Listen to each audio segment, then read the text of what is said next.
This is the J Pitt Show. What do you think's the most common error agents make on the MLS? Like when they list a home, that's I can tell you this is okay. So this is a new thing that's happening. It's always been a thing, but a new. Okay, so our MLS has recently now I don't know that this is public or it has been admitted, but I'm almost 100% certain that they have employed the use of like an AI like data like crawler. I don't even know what you call it, but like they've got AI combing through the data and flagging potential violations that they then investigate further and are issuing warnings and fines. And I can almost. Do you think that? Because like I've started getting like a couple emails, like, or more. Well, imagine being the broker that's copied on every single one of those for 100 agents. Yeah. Okay, That so sucks. one day I started getting emails. Okay, and there were like 20 of them. I think I sent you one. And then you were copied on one. I was copied on one, maybe for you, maybe for 15, 20 other people. And then, 2 days later, I got 5 more. And then 3 days after that, I got 2 more. And then ever since then, about every other day, I get something. I'm like 99.9% sure mine wasn't even a violation. But. So that's a thing. Okay. And there's some inexplicable violations, some inexplicable procedures. The biggest issue I will tell you with pertaining to the MLS, and I can go down probably a laundry list of a lot of them, but with respect to MLS, the biggest issue that agents have are dates. Okay. List dates, pen dates, close dates. Agents are notoriously slow for doing their data entry. And so let's say, for example, Ryan, and this one's a bit unfair, and I feel like a solution could be arrived at with just clarifying some verbiage. But so let's say you go meet a client to list their house, and they're certain they want to hire you. You're certain you want the job. But what's uncertain is they're going to do 4 or 5 things to the house and when it's going to go on the market. And you, as the responsible salesperson that you are, recognize the client's wanting to make a commitment to you.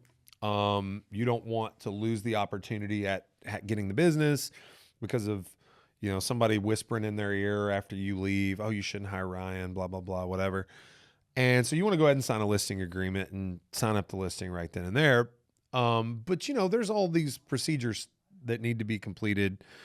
Not only are they going to paint the living room and trim the hedges and, close the pool and, refresh, the mulch and all that stuff. Right.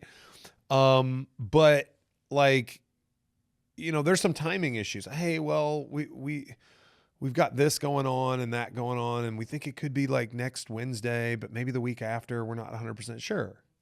Right. So, but you go ahead and sign it. And there are regs that say that if you don't have an office exclusive agreement, then the property is supposed to be marketed within a certain period of time. If you do any sort of public marketing, then the property has to be on the MLS within 24 hours of signing the agreement. And so what we often do is do an office exclusive agreement while we allow the seller the time to make their property ready for the market. And what you have is you have a date on the listing agreement that is the signing date at the bottom, but then you have what's also known as an effective date, which is at the top of the listing agreement. And a lot of agents make the mistake of putting today's date as the effective date. Okay. And then there's just like an expiration, which is probably 3-6 months in the future. So that's not really relevant to today. But you have, what is today? You have October 22nd at the top, October 22nd on the signature line. And now all of a sudden your property's listed. Okay. What you should do, and those regulations now start where you have to have the property on the MLS within a certain period of time, or, begin your services. I think what agents do is they put the wrong effective date on their listing agreement that they sign it, and then they're not compliant when they put the property on the MLS. And when the list date when they input it is October 22nd, but it's actually October 29th now, and their listing hits the market 7 days on market, which we all know a good listing will have seen a ton of traffic within the first 7 days. So have you done your seller a disservice, in making their listing look artificially aged? Yes. Yep. And B, you've opened yourself up to a fine because they know when you made the listing live. You made it live on the 29th. Yeah. But your input date is your effective date is the 22nd, and that is beyond the deadline you have per the regs to get it on the market. Yeah. So I think that's the biggest issue, and agents are getting fined now. It's a warning, first violation, $250 fine every occurrence thereafter, and at some point it steps up. And depending on what it is, those violations, if it's something else other than dates and deadlines, you can actually get suspended. Your membership can get suspended. It's got to be some kind of AI coming through. Absolutely, because but there's I no think reason you would get 50 emails in a day. No, I whatever it did. was. Boom. Yeah. All of a sudden one day I got notified. I got 20 notices of violation in a single day. And then, 5 the next day and 3 the day Do you after talk that. to any other brokers about? No, I haven't really, but I assume it's the same thing. There's no changing it.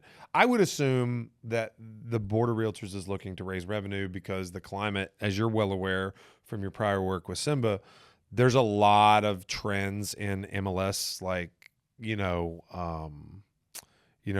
large MLSs like absorbing smaller MLSs and growing footprint. And we actually just had a recent really large membership debate here in Louisville, and the motion to allow the board of directors kind of the authority to engage in and execute talks of selling a portion of our MLS to larger organizations got voted down. Well, the Robert's Rules of Order say that a motion was made to table all negotiation about a bylaw change was passed, which means that the bylaw change that was required to give the board this authority was defeated.